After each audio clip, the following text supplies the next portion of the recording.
नमस्कार, आदाब. मी Ismail संभोळे, social times करता. सर्वप्रथम शिवजयंतीच्या निमित्तानं रयतेचे राजे छत्रपती शिवाजी महाराज यांच्या विनम्र स्मृतीस त्रिवार त्रिवार त्रिवार मानाचा मुजरा. खरं तर आपण जी मालिका चालू करायची ती गेल्या 5-6 दिवसापासून मी विचार म्हणजे कुणाबरोबर करायचं, काय करायचं प्लॅन निश्चित जरी असलं तरी मला असं वाटलं की आता 5-6 दिवसात अनायसे छत्रपती शिवरायांची जयंती येणार आहे, तर हा सुवर्णमध्य साधूया आणि खऱ्या अर्थाने जे रयतेचे राजे आहेत त्यांच्याच जन्मदिनी आपण हा उपक्रम सुरू करूया. छत्रपतींच्या विषयी बोलण्या इतपत, त्यांच्याविषयी मतं मांडण्या इतपत माझा फार मोठा गाढा अभ्यास आहे असं नाही, परंतु जे काही वाचतो, जे काही बघतो, जे काही ऐकतो ते डोळसपणानं मात्र निश्चितपणानं पाहण्याचा मी प्रयत्न करतो. छत्रपतींच्या विषयी 2 शब्द बोलत असताना सुद्धा मनात काहून उठतं, मनात राहून राहून वाटतं की मी बोलावं की न बोलावं. खरं तर ही व्हिडिओ क्लिप मी कालच तयार करणार होतो, परंतु करू शकलो नाही कारण माझ्या मनामध्ये अनेक प्रश्न होते. मी या विषयामध्ये जर बोलत असताना इतक्या मोठ्या व्यक्तिमत्वाबद्दल आपण बोलत असताना आपल्या हातून जर काही चूक घडली तर लोकांचा ट्रोल वगैरे असेल तो भाग वेगळा, परंतु मी स्वतःलाच माफ करू शकणार नाही. त्यामुळे बोलावं की न बोलावं असं म्हणत असताना सुद्धा शेवटी मी ठरवलं की शेवटी हा तर रयतेचा राजा आणि आपण एक रयतेचे घटक आहोत. आपण बोलावं, जे काही मनात आहे ते बोलावं आणि आपल्याला जे सुरुवात करायची आहे ती देखील ही आजच्याच दिवशी सुरुवात करावी. मित्रांनो, छावा चित्रपट प्रदर्शित झालेला आहे. छत्रपतींच्या अनेक विषयाच्या संदर्भामध्ये आपण नेहमीच वाचत आलो, चित्रपटामध्ये पाहिलो. आजचं युग जे आहे ते अतिशय प्रगत तंत्रज्ञानाचं आहे. असा चित्रपट पहिल्यांदा आलाय असं नाही, परंतु प्रगत तंत्रज्ञानानं निर्माण केलेलं हे चित्रपट संपूर्ण देशभर छत्रपती संभाजीराजांच्या आणि छत्रपती शिवरायांच्या स्मृतीने अतिशय प्रफुल्लित झालेला आहे. त्यांना झालेल्या वेदनानं अत्यंत आपल्या सर्वांना दुःख झाले. खरं तर इतिहास आपल्याला अनेक गोष्टी शिकवत असतो, त्यामुळे इतिहासाकडे डोळसपणानं पाहण्याची वृत्ती आपल्याकडे असायला हवी. छत्रपती संभाजीराजांना जे छळ आणि हाल करून मारण्यात आलं त्याच्यासाठी त्यावेळीची परिस्थिती, त्यावेळी असलेले दिल्लीचं औरंगजेबाचं क्रूर शासन आणि आपल्याच छत्रपतींनी निर्माण केलेल्या स्वराज्यामध्ये निर्माण झालेली अंधफितुरी ही त्याला कारणीभूत आहे. केवळ वतन मिळवण्यासाठी आपल्या बहिणींशी व संभाजीराजांशी केवळ गणोजी आणि कान्होजी शिर्के यांनी गद्दारी करून त्यांना पकडून दिले इतकंच खरं नाही. ही गद्दारी करून शिर्क्यांनी मिळवलेले वतन, त्यासाठी त्यांनी स्वराज्याशी केलेली गद्दारी आहे असे त्यांना स्वतःला वाटले नाही, म्हणून तर त्यांनी ती गद्दारी केली. त्यांनी दिल्लीची सेवा करून वतन ही मिळवले आणि सर्वात महत्वाचं म्हणजे मिळवलेलं वतन नंतर ज्या वेळेला मराठीशाही छत्रपती शाहूंच्या काळामध्ये पुन्हा मराठीशाहीला चांगले दिवस आले, त्यावेळेला त्यांची जी मुलं होती ते परत त्याच्यामध्ये येऊन सामील झाले आणि आपली वतनदारी टिकवण्याचं काम केलं. केवळ त्यांनीच केलं असं नाही आणि हे दोघेच होते असंही नाही. छत्रपती शिवरायांच्या आश्रयाने मोठे झालेल्या अनेकांनी छत्रपती संभाजीराजांची गद्दारी केली. त्यात खेम सावंत, कोकणातील रामदळवी, देसाई, मोगलांना सामील झाले. संभाजीराजांच्या सेवक चिमाजी,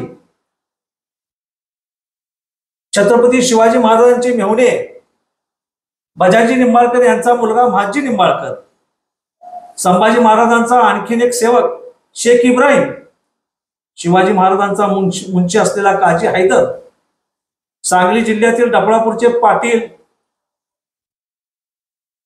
तटवाजी डफळे असे जे नंतर जतचे संस्थानिक झाले, अशी अनेक नावं घेता येतील की ज्यांनी छत्रपती संभाजी राजांची फंदफितुरी केली, गद्दारी केली, स्वराज्याशी गद्दारी केली. खरं तर हे करत असताना आपल्याला मनसबदारी मिळावी किंवा दिल्लीला असलेल्या तख्ताची त्यांना चांगले दिवस आले तर आपणही त्याच्यामध्ये फायदा करून घ्यावा, अशा पद्धतीची वृत्ती त्याच्यासाठी कारणीभूत ठरली. अनेक असलेले जिव्हाळ्याचे लोक, अनेकांनी ज्या कुटुंबाची जिव्हाळा निर्माण केला, ज्यांना छत्रपती शिवरायांनी मोठं केलं, अशाने देखील त्यावेळी गद्दारी केली. मित्रांनो, हे सगळं पाहत असताना मला असं नाही का वाटत की आजच्या काळात देखील कुठंतरी आपण ऐकल्यासारखं आहे? नाही वाटत तुम्हाला की अशाच घटना वारंवार घडतायत? असो, जास्त मी त्याविषयी बोलणार नाही. छत्रपती शिवरायांच्या जन्मदिनी महाराष्ट्रामधल्या अनेक प्रश्नांच्या संदर्भामध्ये अनेक कार्यकर्त्यांच्या मुलाखती घेण्याचं आणि त्या माध्यमात एक चळवळ उभी करण्याचं आपण ठरवलेलं आहे. त्याची आज आपण सुरुवात करत आहोत. मला खात्री आहे छत्रपती शिवरायांचा आशीर्वाद आपल्याला लाभल्याशिवाय राहणार नाही. मित्रांनो, आज माझ्यासोबत समुद्रपूर तालुक्यातील वर्धा जिल्ह्यातील एक तरुण तडफदार विचारवंत कार्यकर्ते, जे माजी ग्रामसेवक देखील राहिलेले आहेत, असे मनीष नांदे या ठिकाणी उपस्थित आहेत. मनीषजी, मी आपलं स्वागत करतो. मनीषजी, आपणाशी छत्रपती शिवरायांच्या जयंतीनिमित्त हार्दिक शुभेच्छा. खर तर हा दिवस मी जाणीवपूर्वक निवडलेला आहे सुरुवात करण्यासाठी. ज्या पद्धतीनं छत्रपती शिवरायांनी स्वराज्याची स्थापना केली, स्वराज्य स्थापन करून दाखवलं, खरं तर ही एक अखंड चळवळ आहे. कारण जोपर्यंत प्रत्येक पिढीनं त्याचं रक्षण करणार नाही, त्याच्यासाठी आपलं योगदान देणार नाही, तोपर्यंत ते टिकू शकत नाही. बरोबर. स्वराज्य आपण निर्माण करू शकत नाही, निर्माण झालेलं स्वराज्य टिकू शकत नाही. गेल्या 4 वर्षामध्ये तुम्ही ग्रामसेवक होता मागच्या टर्म मध्ये. गेल्या 4 वर्षामध्ये महाराष्ट्रामध्ये स्थानिक स्वराज्य संस्थांच्या निवडणुका झाल्या नाहीत. आपण असं ठरवलेलं आहे की या संदर्भामध्ये विविध क्षेत्रातील कार्यकर्त्यांची मतं जाणून घ्यायची. सर्वप्रथम आम्ही आपल्याला आमंत्रित केलेलं आहे. आपण आल्याबद्दल मी तुमचं स्वागत करतो. धन्यवाद. आणि तुम्हाला काय वाटतं की ही जी काही निवडणूक गेल्या 4 वर्षापासून झालेली नाही, त्याच्यामुळं आपल्या राज्यातील जनतेचं काही नुकसान झालेलं आहे, कार्यकर्त्यांचं काही नुकसान झालेलं आहे, गावकऱ्यांचं काही त्यापासून अडलेलं आहे, असं का वाटतं का तुम्हाला? बरोबर. नमस्कार. शिवजयंतीच्या सर्व महाराष्ट्रातील तमाम बंधू भगिनींना शुभेच्छा. 2 ओळी सांगतो सुरुवात करायसाठी आणि नंतर तुमच्या प्रश्नाचं उत्तर देतो. आम्ही शिवाचे मावळे पाना जिजाऊ पाजते, छातीतल्या ठोक्यातून अजूनी तुतारी वाजते, जिंकू पुन्हा 10 दिशा. वाव, क्या बात. जिंकू पुन्हा 10 दिशा, आम्ही सदा जेते असू, आम्ही सदा नेते असू. वाव. शिवरायांना किंवा भारताच्या संविधानाला, डॉक्टर बाबासाहेब आंबेडकरांना, संत तुकारामाला अभिप्रेत असलेला भारत अभिप्रेत असलेला महाराष्ट्र घडवण्यासाठी शिवरायांनी आपल्याला प्रेरणा दिली. बाळकडू हे विदर्भाची भूमी आहे. मासाहेबाचं जन्मस्थान तिकडे, सिंदखेड राजा, आणि ती प्रेरणा इथून मिळतेच. विदर्भाची भूमी म्हटलं प्रेरणा आहे, छत्रपती शिवाजी महाराजांची प्रेरणा आहे, डॉक्टर बाबासाहेब आंबेडकर, महात्मा फुले वगैरे त्याची जन्मभूमी आहे, कर्मभूमी आहे. असो, पण एकदा पुन्हा शिवजयंतीच्या शुभेच्छा. आणि मूळ प्रश्नावर येतो आता, की हे जिल्हा परिषद, पंचायत समित्या, स्थानिक स्वराज्य संस्था म्हणून त्याच्यामध्ये असं आहे की बाबा सत्तेचं विकेंद्रीकरण, सत्ता जे वरून अशी खाली खाली खाली सर्वव्यापी किंवा सर्व घटकापर्यंत त्याचा विस्तार, कुठल्या विकासाचा म्हणा, पायाभूत सुविधेचा म्हणा, की आणखी काय, तो असा पसरत गेला पाहिजे. 2016ला मी शेवटची म्हणजे जवळपास स्थानिक स्वराज्य संस्थेची पंचायत समिती निवडणूक लढलो, आणि त्याच्यानंतर ते जवळपास 2016 नंतर 21-22च्या दरम्यान ती व्हायला हवी होती. आता आपण 25मध्ये आलो, म्हणजे जवळपास 4 वर्षाच्या जवळपास 3 वर्षाच्या जवळपास ती लेट झाली आहे. त्याच्यामुळे बऱ्याच लोकांचे स्थानिक प्रश्न अडलेच आहे ना. आणि किरकोळ जे छोटे जे प्रश्न असतात, किरकोळ प्रश्न म्हणा, छोटे असतात, पण त्या किरकोळ घटकांना ते महत्त्वाचे असतात. पंचायत समितीचे मेंबर म्हणा, किंवा सभापती म्हणा, किंवा जिल्हा परिषदे, आता मी जिल्हा परिषदेचा असल्यामुळे तिकडून सांगतो, ग्रामीण असल्यामुळे, नाही मग महानगरपालिका, नगरपालिका, नगरपंचायत वगैरे ते ग्रामपंचायत आहेत. तर ते मेंबरही होतो मी, खरं आहे ते. 2014 साली मेंबर होतो आणि 2019 मध्ये संपुष्टात आलो. तर सत्तेचं विकेंद्रीकरण होत नाही, हे खरं आहे. आणि जिथं आता प्रशासक बसले, प्रशासक त्यांना काय, ते कामापुरतं आलं तर चालतं, अशा पद्धतीने काम चालतं. त्याच्यामुळे बरेच प्रश्न आहे. आणि ते बेरोजगार आहे, बाकी हा काही रोजगारीचा विषय नाही. पण जे सामाजिक कार्यकर्ते, ज्याच्यातून मग नेते तयार होतात, मग ते होणार कसे, स्थानिक प्रश्न सुटणार कसे, हा मोठा वादविवादाचा प्रश्न आहेच. तुम्हाला असं वाटतं का की हे निवडणूक न घेण्यामागे काही विशिष्ट दृष्टिकोन राज्यकर्त्यांचा, सत्ताधाऱ्यांचा असू शकतो?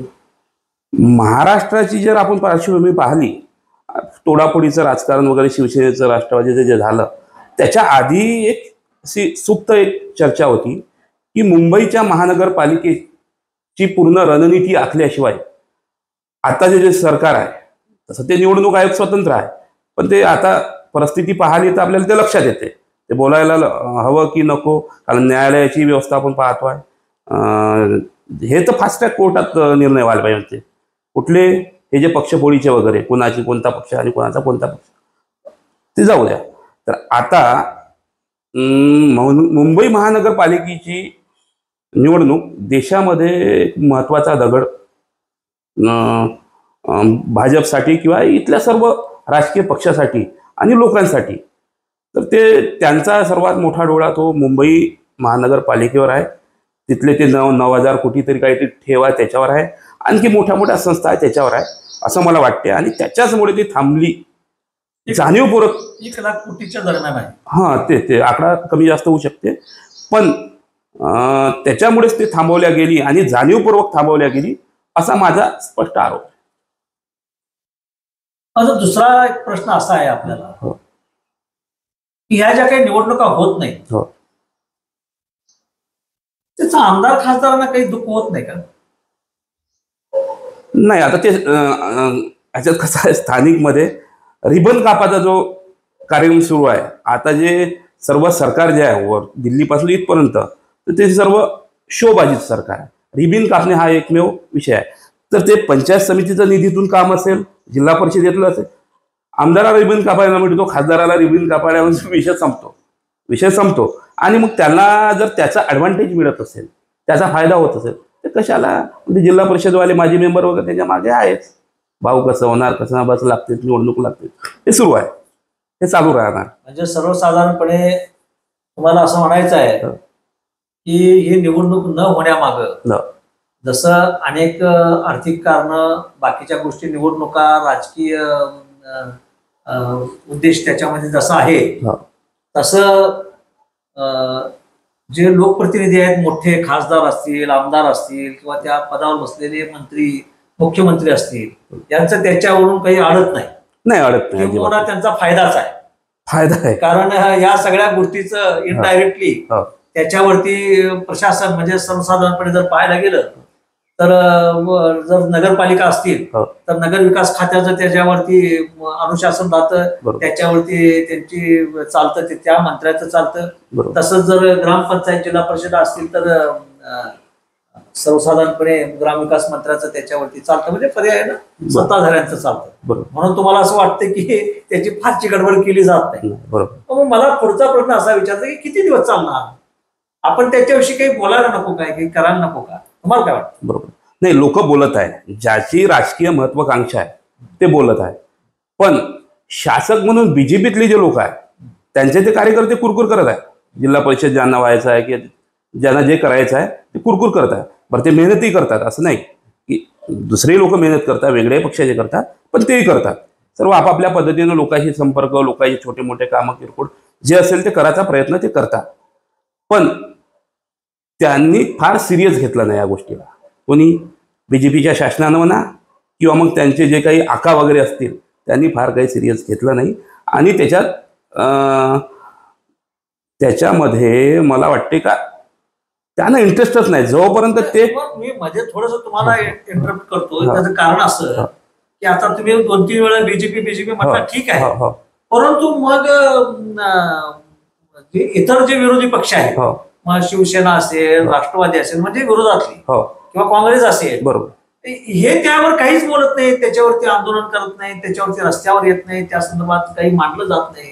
हे कितपत बरोबर आहे? बरोबर नाही. केवळ बीजेपीला दोष देऊन चालेल असं नाही, तर हे जे विरोधी पक्षातले जे राज्यकर्ते आहेत किंवा त्याच्यातले जे आमदार खासदार आहेत तेही काही बोलत नाही. त्याच्याविषयी तुमचं काय मत? नाही, सुरुवातीला अपवाद म्हणा की काय, पण आंदोलनं वगैरे झाली या बाबतीत. पण तो नंतर निर्णय कोर्टात वगैरे, ओबीसीचं आरक्षण वगैरे तो भानगडीचा विषय झाला. पण तिकडे स्पष्ट सांगितलं मोदीजींनी की बुवा आम्ही जनगणना करणार नाही. म्हणजे काय, तर ते ओबीसीचा न्याय वगैरे त्यांना 27% जे 52% मिळायला पाहिजे, 27% मिळत होतं, ते आता 12-13% वर्धा जिल्ह्यात 9% वगैरे आहे. तर ते मिळणार नाही. समजा जोपर्यंत तो रिझल्ट येणार नाही तोपर्यंत त्याच्यामुळे यांचंही अर्ध ते गमावूनच बसले आहे. आणि आता जी परिस्थिती आहे राजकीय, त्यांना ईव्हीएम वगैरेचा नाही. पण मनीषजी मूळ मुद्दा असा आहे की तुम्ही म्हणता त्या गोष्टीशी मी एवढ्यासाठी सहमत नाही, कारण गेल्या 7-8 वर्षामध्ये अनेक बाबतीमध्ये शासनानं अनेक निर्णय न्यायालयाकडनं करून घेतलेले आहेत. मग हा निर्णय न्यायालयाकडनं करून घ्यायला फारशी शासनाला अडचण असेल असं वाटतं का तुम्हाला? नाही, अजिबात अडचण नाही. आणि बीजेपी शासनाला तर नाहीच नाही. केवळ बीजेपीच नाही, याच्यापूर्वी 2.5 वर्षाकरता शिवसेना आणि याची देखील ही होती, बरोबर, काँग्रेस आणि राष्ट्रवादीचं देखील सरकार होतं. त्यांनी त्यावेळेला थांबलेलं असेल, मग ते कोरोना काळामुळेचं निमित्त असेल किंवा काही असेल, पण त्याच्यामध्ये त्यांनी देखील काही फास्ट केलं असं दिसत नाही. बरोबर आहे. नाही, त्यांना मर्यादा होत्या बऱ्याच. शिवसेनेचं जे सरकार म्हणजे उद्धवजीचं जे सरकार होतं त्यांना मर्यादा होत्या. 2.5 वर्षाच्या जवळपास 2 वर्ष त्यांचा कालावधी त्याच्यातच गेला. आणि छोट्या गुन्ह्यातले जे हे होते क्रिमिनल, छोटे म्हणजे सौम्य गुन्हे जे होते त्यांना खुलं वगैरे केलं होतं जेलमध्ये, हे तुम्हाला माहित आहे. बरोबर आहे. त्याच्यामुळे तो काळ आपण जवळपास सोडलाच पाहिजे, कारण तो देशात एका प्रकारची भयंकर विदारक परिस्थिती होती. त्यावेळेस असा विचार करणे कठीण होतं. तर त्याच्यातून देश निघाला, एवढीच परिस्थिती, किंवा महाराष्ट्र उद्धवजींनी राखला व्यवस्थित, एवढं समजून घेणं, त्याला तो काही दोष देणं असं मला वाटतं. मला तुम्ही थोडस विशिष्ट विचारानं प्रेरित झालेला आहे असं वाटतं. असो, प्रत्येक राजकीय कार्यकर्ता हा निश्चितपणानं आपल्या विचाराशी बांधिलकी बांधूनच बोलणार, त्याच्याबद्दल काही शंका असण्याचं कारण नाही. परंतु मला असं वाटतं मनीषजी, याच्या संदर्भामध्ये सर्व कार्यकर्त्यांनी किमान एक आवाज उठवला पाहिजे, किमान बोललं पाहिजे, किमान काही निवेदनं किंवा काही गोष्टी, काही 4-2 लोक जाऊन आपल्या प्रांत कार्यालयामध्ये निवेदन देणं, ही अशा पद्धतीची प्रक्रिया सुरू झाली पाहिजे, जेणेकरून शासनाला असं वाटलं पाहिजे की आता निवडणुका घेणं आवश्यक आहे, त्याच्यापासून थांबलं तर ते चांगलं होणार नाही. आज इतक्याच गोष्टीवरती आपण थांबूया.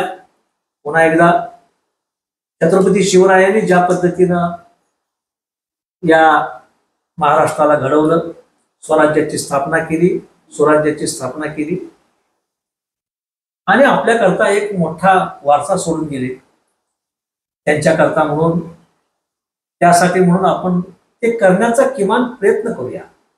आपण तसं काही इतक्या लेवलला आपण कोणीच जाऊ शकत नाही, परंतु त्यांनी दाखवलेल्या मार्गाने त्यांनी ज्या पद्धतीनं स्वराज्य आणण्याचा प्रयत्न केला तशाच पद्धतीनं करण्याचा प्रयत्न आपण निश्चितपणानं करूया.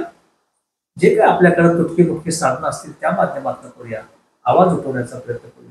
शिवरायांची मला अनेक घटनांच्या काळामध्ये आठवण येते. आज शिवजयंतीच्या निमित्ताने शेवटीच मी तुम्हाला इतकंच सांगू इच्छितो, त्या शिवराय असते तर काय झालं असतं, अनेक गोष्टीच्यासाठी त्यांनी काय निर्णय घेतला असता.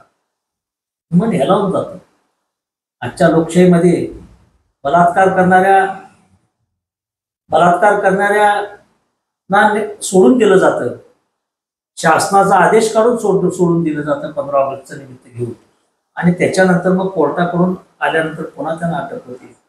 खरं तर आज शिवराय असते तर त्यांनी काय केलं असतं. मला नक्की वाटतं की त्यांनी अशी माफी देणाऱ्याला आणि असं कृत्य करणाऱ्याला सगळ्यांनाच टोक निश्चितपणाने दाखवलं असतं. त्या छत्रपती शिवरायांच्या वारशाला, त्यांच्या विचाराला अनुसरून आपण काम करण्याचा प्रयत्न करूया. महाराष्ट्रामध्ये केवळ या मुलाखती नाही तर एक चळवळ स्वरूपामध्ये चालवण्याचा आपण निश्चितपणाने प्रयत्न करू. इतकंच. मनीषजी, तुमचं फार फार धन्यवाद. आपणा सर्वांशी धन्यवाद. पुन्हा एकदा छत्रपती शिवरायांच्या विनम्र स्मृतीस विनम्र अभिवादन, मानाचा मुर्दा. धन्यवाद. जय हिंद, जय महाराष्ट्र. सबस्क्राईब.